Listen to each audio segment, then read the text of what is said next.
Hey everyone. Hey, what up? What's up? Welcome to our Thursday night watch party. I am Lydia. I'm your boy as a Kiwi. And I'm Brian St. John. I'm your girl Lorena. Wonderful. How y'all doing? What's going on? How's the week going so far? It's going long. It's so long. I'm like, can we get to Friday already? You have Monday off. It's a 4-day. That's what I'm saying. It feels like it's still long. It still feels long though. I agree.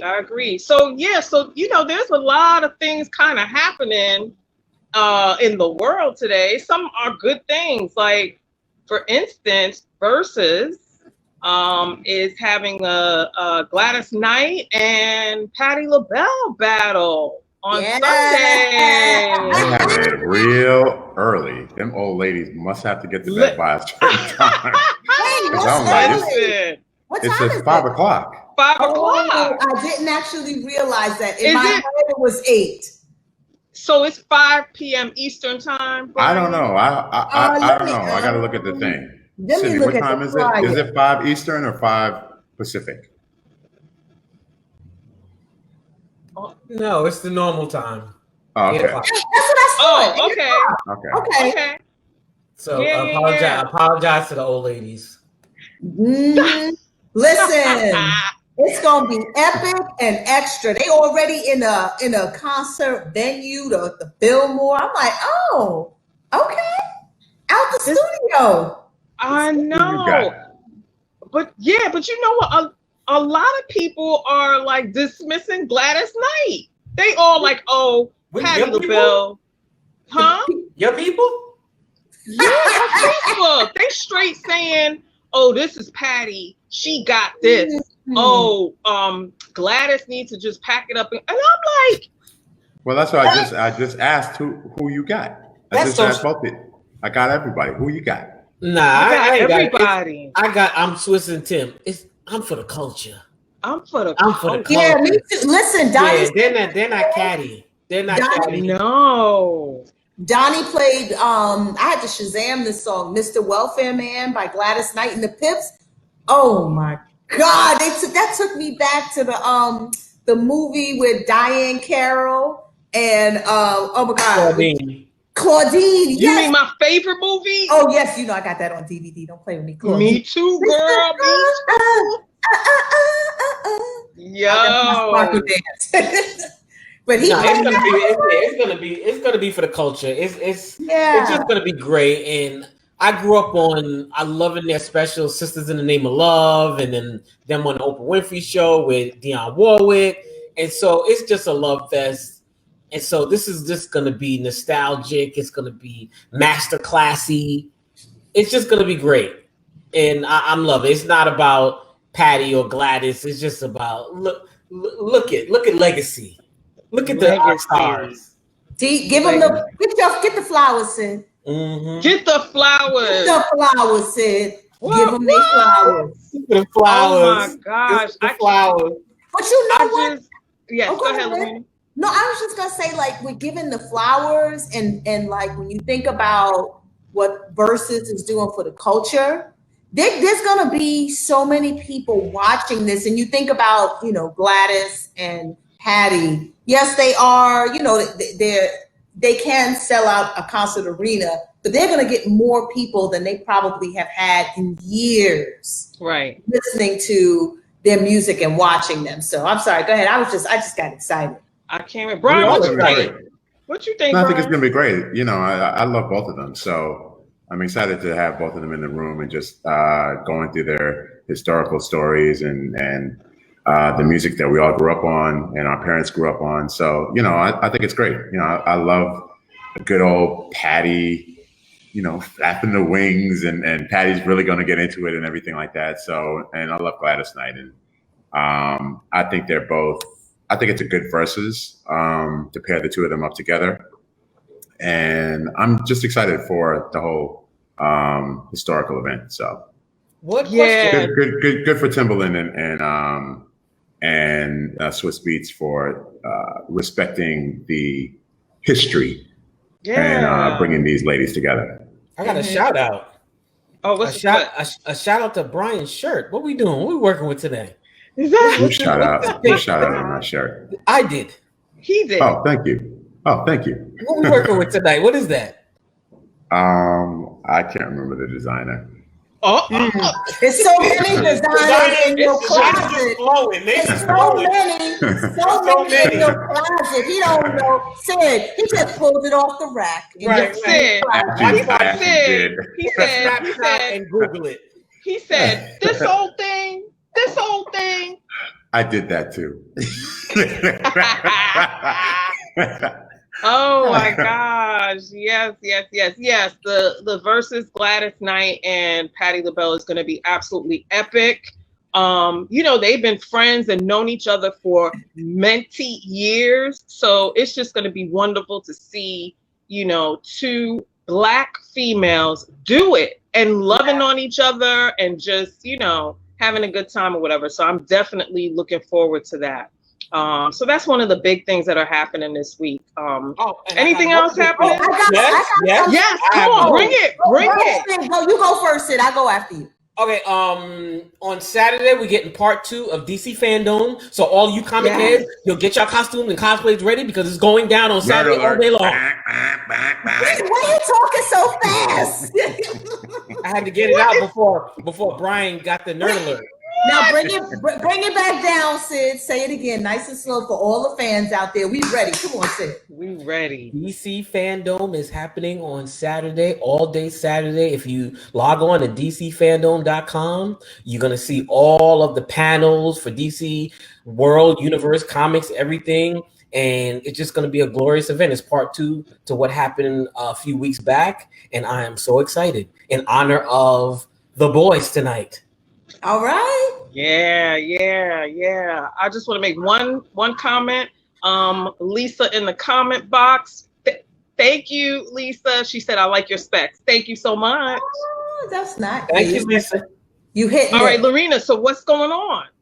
So I know for all the football fans that are listening, tonight is the opening night for NFL football, Thursday night football, and I will tell you, it's Kansas City. Better not be no Cowboys. Ain't no Cowboys. Why you don't let somebody get it? It's the Kansas City Chiefs versus the Texans. We got Patrick Mahomes in all his glory playing. I know him. One thing you do? Okay, we got to talk later. I know who he is. Oh, okay. I'm like, Lorena, don't pull him in. He has no idea about sports. One thing I do want to say is the NFL has embraced the social justice cause and about time. And so they started the game. It took a Black man's death for them to do that. Thank you. In order for them to realize. You know what? We moving forward. We're not looking back. We going forward. But they had a really great opening video with all of the essential workers and the NFL players and talking about this is our cause. And one of the NFL players had Breonna Taylor on his helmet etched in. Chloe and Halle did the national anthem, and they had on one of them had on a George Floyd shirt, and the other one had on a Say Her Name Breonna Taylor shirt. And I just did what? Anybody take a knee? Yes, one of the players took a knee. Yes, they did. Okay. And it was his teammates had him like this, and it was great. He had his fist up like this, and so what I say.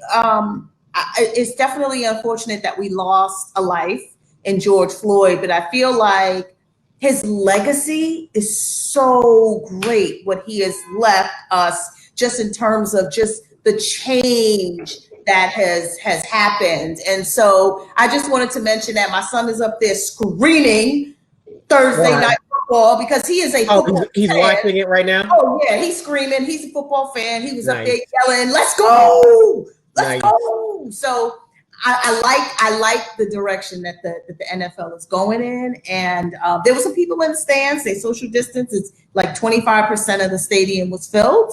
But I'm liking what I see so far. Nice. Yeah, and shout out to my cousin who says that Cap is a player in the new Madden game. And also when he does okay. when he does a touchdown, he has his fist in the air and solidarity and everything. So I did that's see that on the news awesome. the other day. So yeah. That's awesome. That is awesome. And shout out to Colin Kaepernick who led the way. Yeah, definitely. Yeah, I hear you, Lorena. Let's put things in the past or whatever, but I gotta be honest, I'm still a little salty. You know what I Yeah, mean? I don't And watch football I anymore. don't I I'm don't good. know if I'm gonna watch. You know what I'm saying? I'm not saying that's gonna be forever, but I Mhm. know for me, like I'm just not feeling them. You know what I I mean? hear Because you. it took all of this and all of this time and everything or whatever for them to finally, well, somewhat get on the bandwagon and start to acknowledge some of the things that are going on. So I'm gonna, keep my reservations about the Mhm. entire NFL Yeah, I'm pretty organization. much the same with Lydia, and especially Jerry Jones is. I know that's your team, Lorena, but I Mhm. don't like that man. I just don't like Oh, that I man at mean, all. he don't come to the barbecues, nothing like that. I mean, Yeah, for real. he's not invited to the family reunions, not No, at all. But not at I all. mean, I'm happy to see the directional change and the investment in the social justice cause. What are you laughing at? I'm Because laughing at Sydney. Yes, Sydney's because face all is three of us like, are talking. He's just What's like, on my face? whenever y'all done talking about football, when we gonna that's be what your face done looked talking like. about this? Oh When we gonna no, be done? no, in my brain, I'm enjoying the conversation. Thank Oh, you, okay, Sydney. Thank you, Sydney. Thank you. That's You're my welcome. boy. You're welcome. Yeah. Oh my gosh. So yeah, so again, lots of things happening in the world, in this country or whatever. So, and there's even more to even talk about, but we're gonna keep it at what we just highlighted or whatever. So cool. All right, we're gonna keep this train rolling, and we are going to talk about P Valley first, and then we're gonna talk about the boys. So we are gonna go to a clip. You pretty ass bitches can get away with murder. Almost. Am I worth 10K? You got exactly what you wanted, huh? I can get you all types of deals. You gonna regret it. It might be murder night up in the paint tonight. Stop! Enough people have died over this money. Woo! Yeah, this season finale, it was a good one. It was great. It was a good season finale. Let me tell you. The Pank. Shout out to the Pank. Hey, Okay. the Shy. Take notes for next season when you come back. Oh. The season finale, by the way. And it was lesser episodes. Yeah. Yeah, this how you do a season finale. You know what I'm saying? It was a lot going on, but I never felt like overwhelmed. Like, what's all this? Where it's going and why it's happening? Like everything just led up to a big like dun dun dun, and we're all like ready. It was really intense. It was murder night for real. No, it was. It totally was. So we're gonna go through this. We're gonna go through this character by characters, because I feel like with that we'll be able to get into like the most important like scenes that happened or whatever. I know I talk with my hands, Sid. I talk with my hands.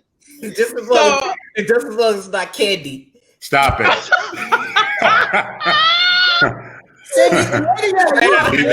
Leave candy corn alone. Lydia was real Bronx right there too. Yeah, hey, look, all day, every day, boogie down. Shout out to the boogie down. All right, so we're gonna start off with. I think it would be good to start off with the two. Let's start off with the Autumn, Haley, and Mercedes. This finale, the two of them came together. Yeah, they for real. Thelma and Louise, you know what I mean? So, I'm going to set it up. So this is the last night for the Pink. They're going to be auctioned the next day. It's like there ain't no money to save it. So Uncle Clifford is like, you know what? We just going to go all out. So all of the girls come out, Mercedes comes out or whatever. So let's talk about Mercedes and Haley and their situation. And especially the situation when Haley's passed, her, I guess, husband, I don't know if we figured that out. No. Boyfriend, husband, whatever, comes into the scene. He comes to, the Pink and confronts Haley, and then literally takes Haley to the paradise room or whatever that room is or whatever. And then things kind of ensue there. So let's talk about that, and how the two of them literally work together through that, drama that went on. So yeah, what do y'all think about that? Well, I don't know if it was necessary. Well, they eventually worked together.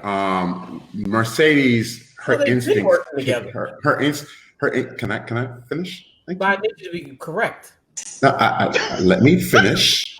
He only said like 2 words. Yeah, I think Mercedes' instincts had kicked in because there were a number of things that were going on in the club, and there was a lot happening. And just through conversations, Mercedes, I think she was at the bar, and she was talking to one of her old flings, regulars that came in, and he was trying to set the whole thing up. And then something kicked in. I can't remember what happened, and she remembered the ring that was on Haley's. What you Maine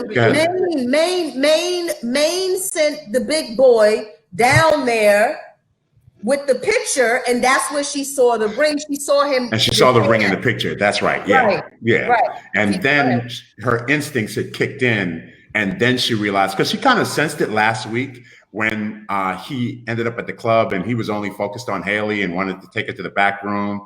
And she kind of brought the two of them together, because in her mind, she's just like, yo, I'm going to get you some money. Like, this is a money man. Get him into the back room, make your money, this, that, and the third, because he's only interested in you. But she still kind of sensed something was wrong last week. But it wasn't until she saw the missing ring flyer and the ring, and then it kicked in, and then she realized, oh shit, my girl's in trouble. And then she went into full on, I got to get back there. She thought that whole thing out great. She came in with a bottle of champagne in the room, and she set this whole thing up as though it was like, customary for this back room that you bring in some champagne, and since it's the last night, you get a 2-for-1 type of deal. So she went full on in there to help out her girl. And Haley initially was telling her, they did a little dance first, and then old boy, I can't remember his name.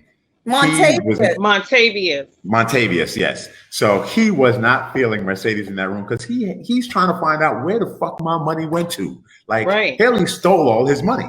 And come to find out, they weren't married. So the whole conversation we were having about why he didn't ask about the daughter or anything like that, we found out why he didn't ask about the daughter. First of all, he thought that her daughter was still alive, but then also it wasn't his concern. Like, it's not his daughter. He wants his money. That's his concern. So even after Haley had told him all of that, when both of them were together, he's back to the money thing. So when Mercedes comes in, he's just like, yo, you interrupted my whole thing right here. You know what I'm saying? So Mercedes was just classic. Like, that's a good friend. That's a good friend. Because she didn't have to go there. She didn't have to do any of that. She could have just bounced. But go ahead, Lorena. No, I was going to say, she also, part of the problem was when she went to try to find Uncle Clifford and what's his face, because there was a couple of instances where Haley was doing things in that room that she wasn't supposed to be doing. She was topless. You weren't supposed to be topless. Yeah. Uncle Clifford was like, oh, these old heifers. He's calling, what's the guy's name? The big guy who was out back. Well, at first it was supposed to be Diamond. Oh, but Big Al. Was busy in the front. Yeah, so Big Al was supposed to do it, but he's busy doing his other things. And Diamond. Then Uncle Clifford got pulled away, so nobody helped poor Haley. Then Mercedes ran to Uncle Clifford's office. She banging on the door. Ain't nobody coming out. And she like, okay, I'm going to have to go up in here and help my girl, because she just, and that's what you do. Like, she was like, I don't know what's about to happen, but let me get up in this room Let me get my girl. Complimentary. And get my girl. That damn Montavious, though, he poured the rest of that drink out on the rug after the dance. He was like, y'all, you got to go. He said, I want another drink. My drink is empty. And she's like, you got half a bottle in there. He poured it out. Yo, Mercedes, she is the chick that thinks on her feet. Like, she is so good with that. You know what I mean? So when she came into the boom boom room and she just sensed what was going on, but she didn't attack immediately. Right. She was like, no, let me see if I can slide my girl out of here calmly or whatever. She tried. Because she also doesn't know what the situation is. She don't. Right. So that's why she was like, okay, well, let me bring the champagne to him and let me kind of ease in that way and see if I can get her, end this right here. But of course, the whole thing exploded and just they got to fisticuffing and whatever in that room. But I like how Mercedes she thinks on her feet all the time. She's all the time, And these are two girls, remember in the beginning, they didn't like each other. Right. They didn't like each other because you know what? Because they sense that when it's like that, sometimes you can sense that somebody is just like you. You know what I'm saying? Like they're the mirror of you. So you're just like, who you think you are or whatever. And I think that they sensed that. So automatically they were going to repel, like they just didn't like each other. But once they got to know each other and realized they had similar stories, that they were moms, that's where the connection came into play. So. Yeah. When Montavious took Mercedes by the neck and let Haley go, she was like, okay. She was like, she finally said the money is here because she said it was someplace else. And she was changing her clothes real quickly because she was going to go up in there and lick a shot up in Montavious's ass. But the gun crooked like wasn't there. Right. The gun wasn't there. And so she put her clothes on and ran out the door. I was like, oh, don't do Mercedes like that, girl. Right. Well, no. So, well first set of all, it up. Sid, come on. Let's come into the conversation. Yeah, set it up. How did she get out of the room? Like, what was that whole thing? And how did Autumn get out the room? Yes. Well, Autumn got out the room because Montavious was like, go get my money. Yeah. Right. And so he's like, you got 5 minutes to go get my money. And so she was just like, okay, I'm gonna use this 5 minutes to see if I can get out of here and escape. Because she's not gangster, she's not hood. So that's not her personality. So her thing is to run. Yeah. I got out the room, so I'm going to run. And so she put her clothes on. Yeah. Right. She put on her clothes and she dashed to the car and she was gonna get out of here. But then she remembered, she was like, I built something here. I have a bond. I can't leave this girl out here. She came in there to save me. She came to save me. She came to save me. So you know what? Bump that. I gotta go back. I gotta give him this remaining money, the money that I have. And she went back. Right. And she went back. And that's when she got all the way to the car though. That part had me cracking up. She got all the way to the car and I was like, is she gonna leave that girl? She was out. Yeah, she was out. And Montavious was talking to Mercedes saying that's what she gonna do because that's what she does. He knows her. He knows her.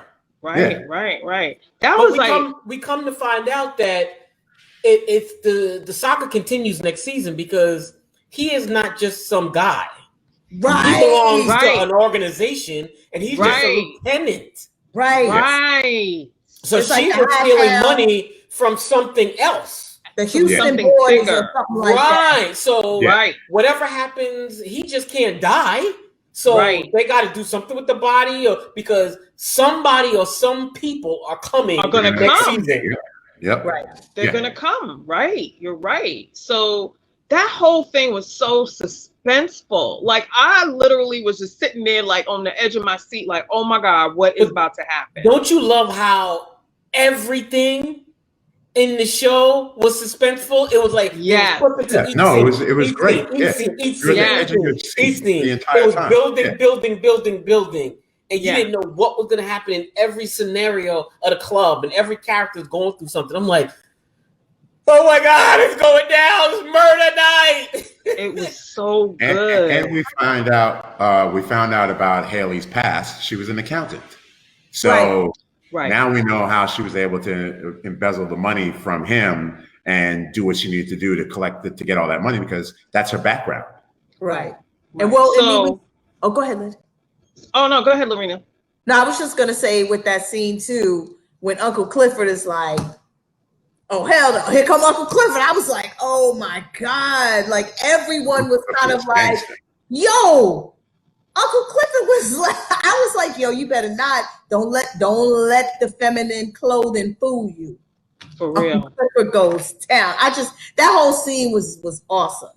It was definitely awesome. All the people that was involved, because then you got Diamond running, you got like, Big Al in the back, he running, everybody running to the boom boom room to see what the hell is happening.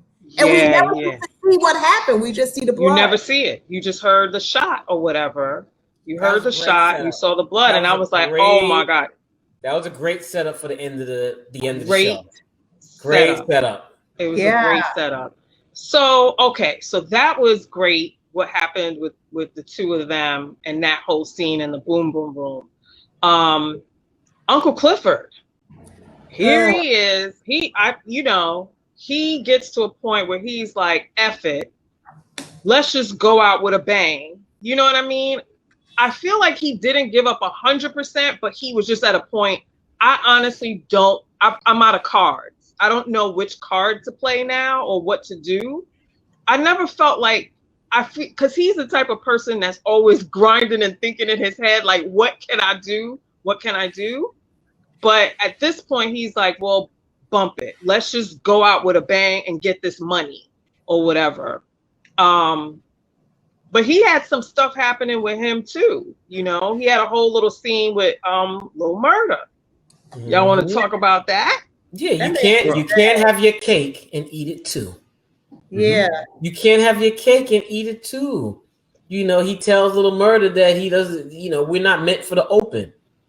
And then, in the mid play, you want to switch the game. No, you can't switch the game and want to be open. No, but Lil Murda told him in the middle of his business. Like, yeah, Lil he's Murda in the middle of a meeting. ready to go and be open. That's why. No, ain't no that's why. It was, we're not meant for the public. So don't act like we're together in public. Period. But and if you're going to change that, then we need to have a meeting. No, but Lil Murda changed it. I thought from the last one he said he no, he didn't. Okay. Lil Murda was always like, I don't care. Right. So then when it came down to the scene with him doing business, right, then he dismissed Uncle Clifford. Like, what? Get up out of here. I like Lil Murda though. I like him. He's a young kid that he's coming into his own. And he's trying to be as honest as possible. And he was just caught when the record exec is there and talking that game and talking business. Right. And then here comes your down low side piece and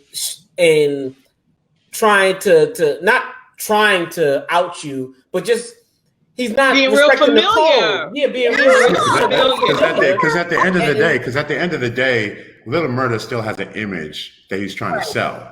And that image is, I'm a tough guy, I'm from the streets, I'm hardcore, all this kind of stuff. So Uncle Clifford coming sitting beside him and dangling the fruits of seduction next to him doesn't play for his image. So he has to be cold at that particular point in time because my image is cold. Especially when the record exec was like, yo, are you real? Are you real? Are you about that life? Yeah, but also too, Uncle Clifford was also. I felt that whole thing was also inappropriate because this is business. They talking business. You coming in here like trying to play business. I'm not necessarily.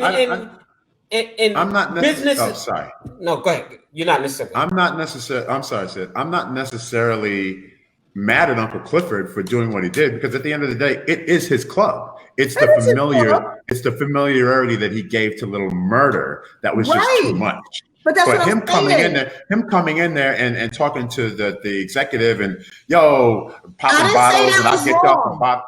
I didn't say you said it was wrong. I didn't say you said it was wrong. Bring it back. Bring it down. I never said you said it was wrong. I thought that he's a seasoned vet. He owns the club. This is another night, so he instinctively should know how to read the situation and know. Yes, right. That's what I'm saying. He crossed the line. He crossed the line. That's what I'm saying. It's like business is always happening in the that's what business happens. So they're in a private section having this like you can tell it's a meeting going on. Don't be familiar. You come in and you want to be the manager and say, y'all good? Y'all need anything? Y'all need to go drinks? And then you be out. And that's why, but that's why, I mean, I understand Uncle Clifford getting in his feelings, but I don't, because I was like, you know what this is. Dude is trying to do business. He's not doing it on purpose. He got to do this right now. He can't be open in this situation. So at that point, I was like, no, I'm with Lil Murda. He's like, okay, trying to like, nah, get away with that. Why are you being familiar right now? So yes, I agree. Like Uncle Clifford definitely is smart enough to read a situation and say, I'm not going to be I'm not going to be. Let me not be familiar right now. They doing business. My man is doing business right now. I know the situation, but he got caught up in his feelings and then just kind of, when they confronted each other, he just shot down Little Murda. And I honestly felt bad for Little Murda because he didn't mean to do that on purpose. He said, I didn't know what to do. Yeah. He was like, it's like you feel for the kid because he's being honest. Like, I never been, first of all, I'm just getting over my stage fright. This whole night has been an experience. But flag on the field. Little Murda only had one song. He spent so much time with Mississippi. He ain't never went back in the studio to do all these other records. But yet he could do a whole 30-minute set on the last night with choreography, with steps and songs and memorize. I'm just like, well, technically he only had one. Technically, he had one song that was a hit. He did have another song that. But no, he had songs. Yeah. That he was performing, and so I'm just like, when did all this go down? When just yesterday they went in the studio and the other guy was just like, yo, we need more music. He was just like, the time lapse. You missed it. That happened with the Shy with the Police. That's how I did those songs. That's the time lapse. But the performance was amazing. The song, I was like, oh. No, you saw when Uncle Clifford when Little Murda threw the mink into the crowd. Uncle Clifford went in the crowd and said, "No, give me what you doing." Snatched that coat right back. That was his coat, right? That was his coat. Yeah, I didn't realize that was his forgot coat. that. Okay. Murda ain't got no money like that. Yeah. Uncle Clifford walking through the club in his coat. Yes. Uncle Clifford was serving that. He was Lord. I said, you better serve him down tonight, Uncle Clifford. You better. That whole and then the whole club scene was fire. Oh no, I felt like I was there. I felt like I was in the club. Yeah. He performed Murda and Mississippi. They like candy. Yeah. Like peanut butter and jelly. Uncle Clifford was everywhere when the girl flashed her titties and Little Murda was about to sign it. Uncle Clifford was right there. Uncle Clifford was like, get the titties out of here. Yeah. We ain't doing that. Uncle Clifford was on it. That whole club scene was fire. It was on point. I mean, money was flowing. Like Uncle Clifford said, let's get this Skrilla. I was like, Skrilla? He was like, let's get this Skrilla or whatever he said. But I was like, it was really on point. Mississippi and Little Murda really, they were popping off. Absolutely popping off. Mississippi in that meeting, she was like, in the meeting when she was sitting there because the record producer was feeling her also.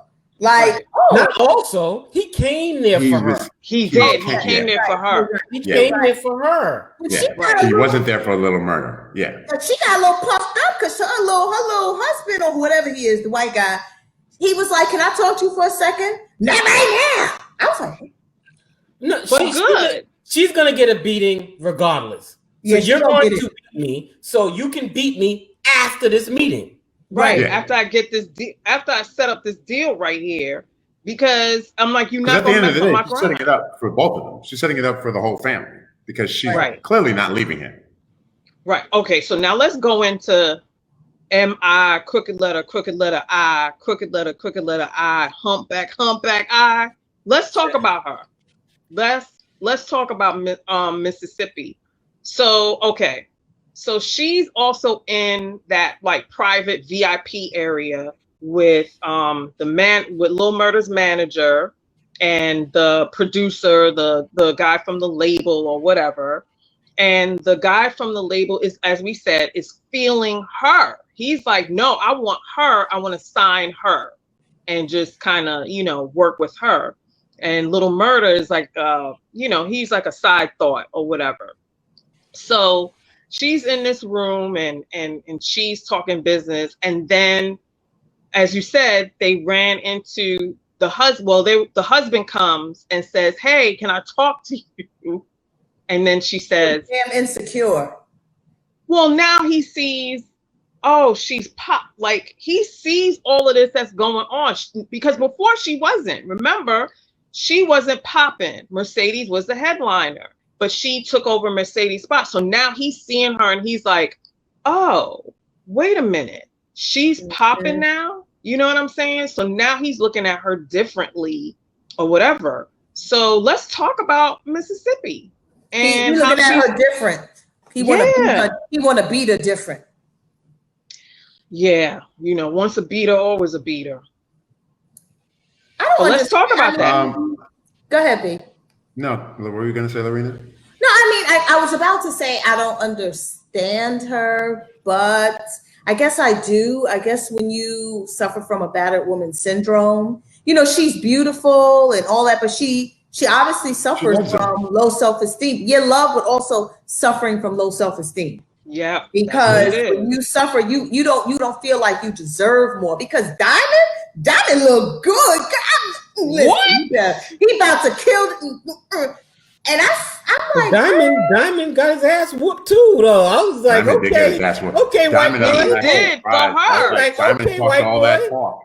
Wait, let's Diamond go talked into all it. that talk, and Let's go into it. Let's lead up to it. Yes. Set it up. Set it up, Lorena. No, go, B. Go, Brian. You was about to say, go. Okay, well, Diamond. Go ahead. Thank you, Sam.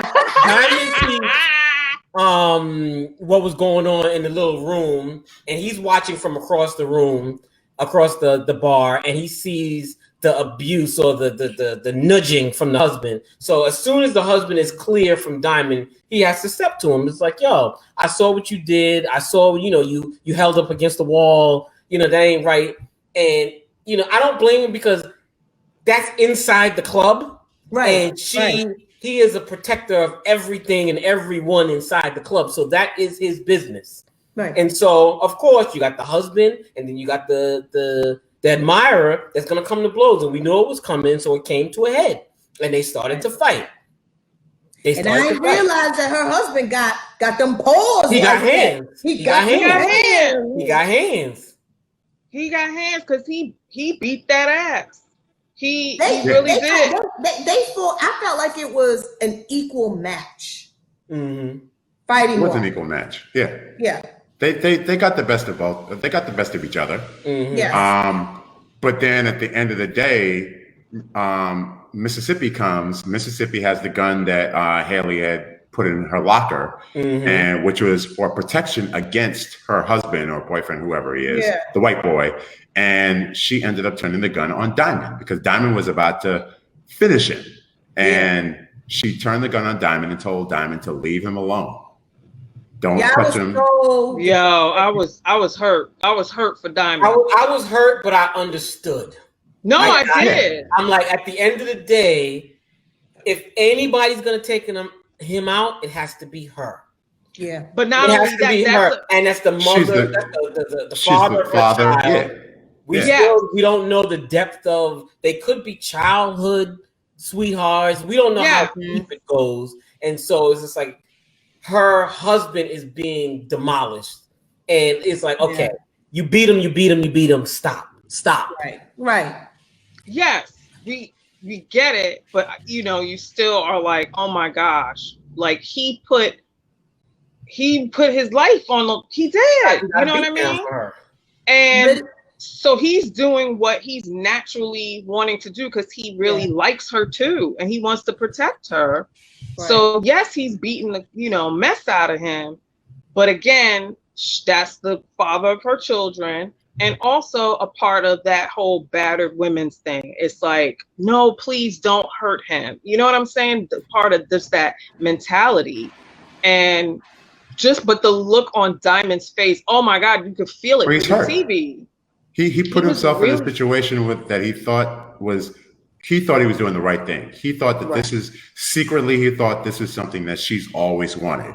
This is her way of getting out. I beat this guy down, this, that, and the third. He knows better. I can leave now because he knows what's going to happen to him the next time if he puts hands on her. Now you're in a situation where I beat this guy down for you because I got feelings for you, and you turn on me and make me feel like I'm the bad guy. Right. That hurts. It hurts. So it's going to be interesting to see how the dynamics between the two of them are going to be next season, because I ain't fucking with you now. Right. Don't talk to me about your situation. Don't talk to me about your situation. I don't want to hear it. I don't care if you got bruises on you. I don't care about none of that stuff anymore. I'm done. So I want to mention someone's comment in the comment box. Neil said saying stop is one thing, talking about Mississippi to Diamond, but she pulled a gun on him. Like that's a whole other thing. Mm-hmm. Right. But Diamond wouldn't stop. He just kept going and going and going. And she pulled the gun. I think it was when she shot the gun, it was more of a startle. Like she wasn't shooting him, but was more like snap out of it. Because he was in a zone. He was just It was life or death. It was life or death. Yeah. It was so powerful. That was really a powerful, again, this season finale has so many powerful moments in it. You know what I mean? And that's what just gave it, just so much substance or whatever. So that happens. All these things are happening inside the club. The shot goes off. There's mayhem. People are running out. Big L is gone. Like he ain't looked back once. He has to be fired. He's doing his own deal in the back. Yeah. Of course, he's doing his own deal in the back alley with Gidget's boyfriend or whatever. Shot that people are running out, so he gone. He don't even turn to look to see if Uncle Clifford is all right. Nothing. He out. So the whole club is like busted up or whatever. And everybody ran back to the club. They just never showed him his scene with him back in the club again. He ran back to the club though. Yeah, he was like, "Oh my God!"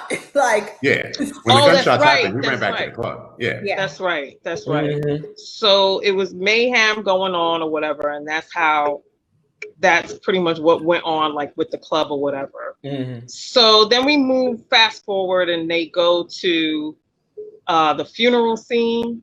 That was a great setup. They were dressed like they were going to a funeral because they were going to the auction.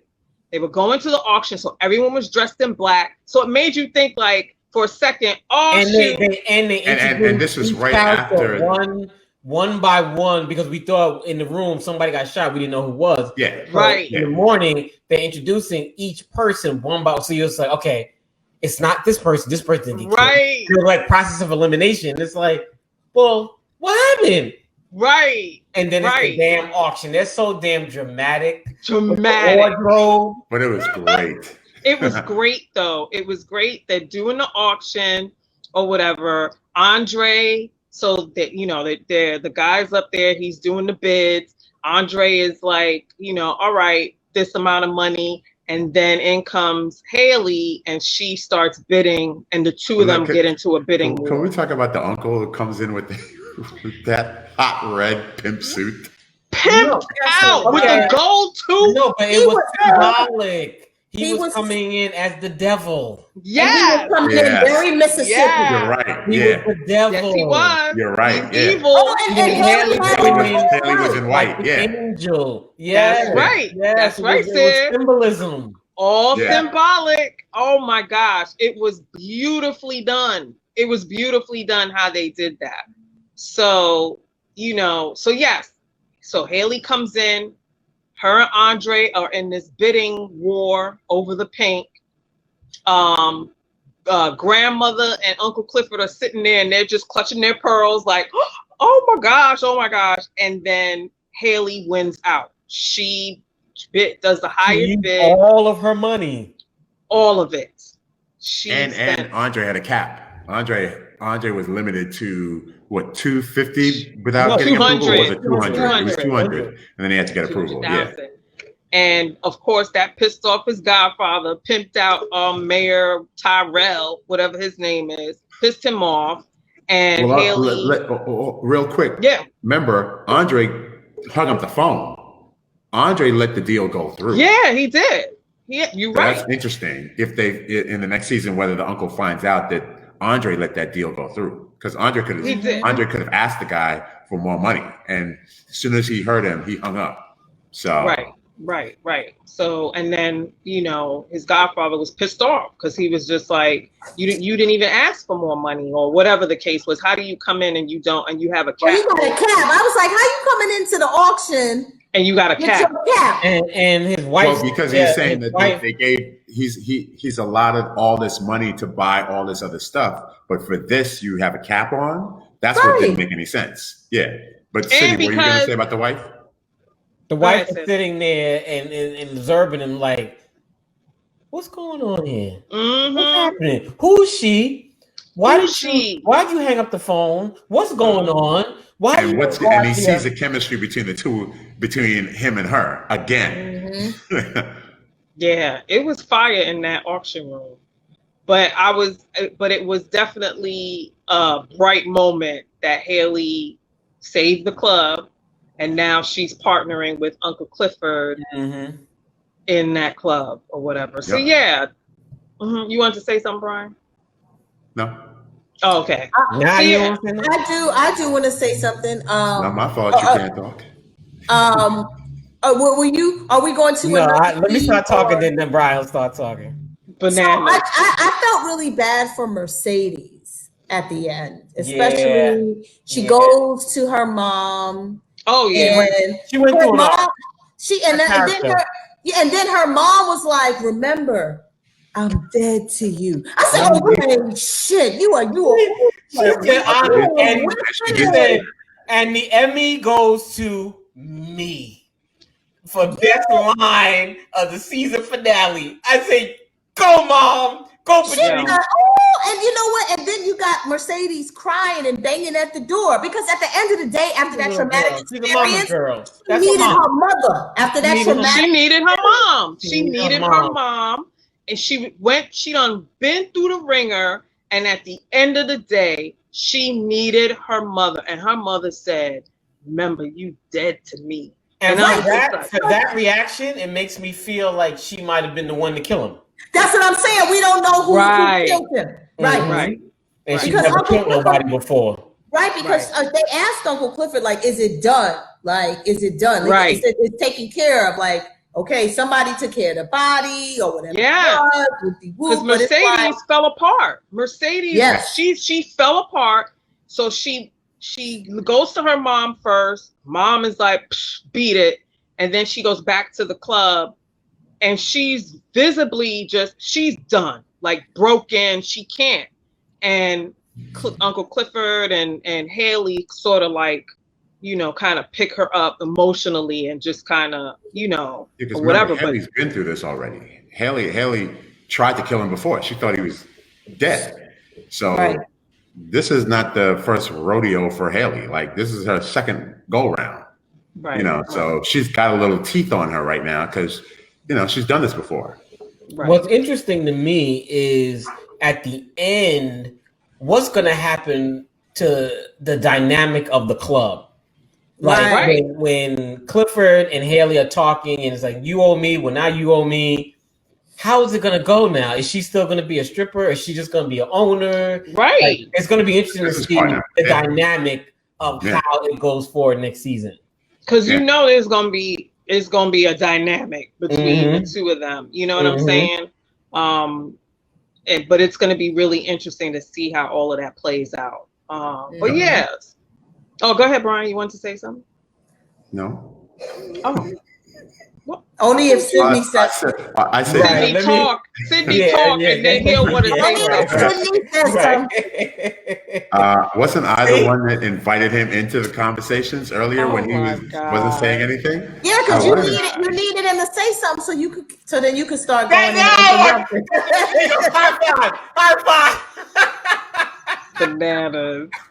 Yo, so this is how the season finale plays out or whatever. So let's go ahead and rate it. Sid, 5. what's your rating? Cool. All right. Brian. Am I allowed to speak? Oh, Jesus. Okay, Lorena, what you got? No, I give it a 5. I thought 5. I'm right behind y'all. 5. Yeah, I a 5. A 5. It was brilliant all the way around. So yeah, this was really good. I'm looking forward to season 2. Good job. And how this all plays out. Yeah, good job. They need to sell them pink wigs. The producers need to get that wig line out, because let me tell you something, the wigs was on fire. Even Uncle Clifford's wigs burning up. Y'all better get that wig line out. Popping. You better write the show. You better start Instagramming them. Get you a season 2 P Valley pack in the mail. You know what I'm saying? I need me a Mercedes purple wig. Come on with it. Bananas. Oh my gosh.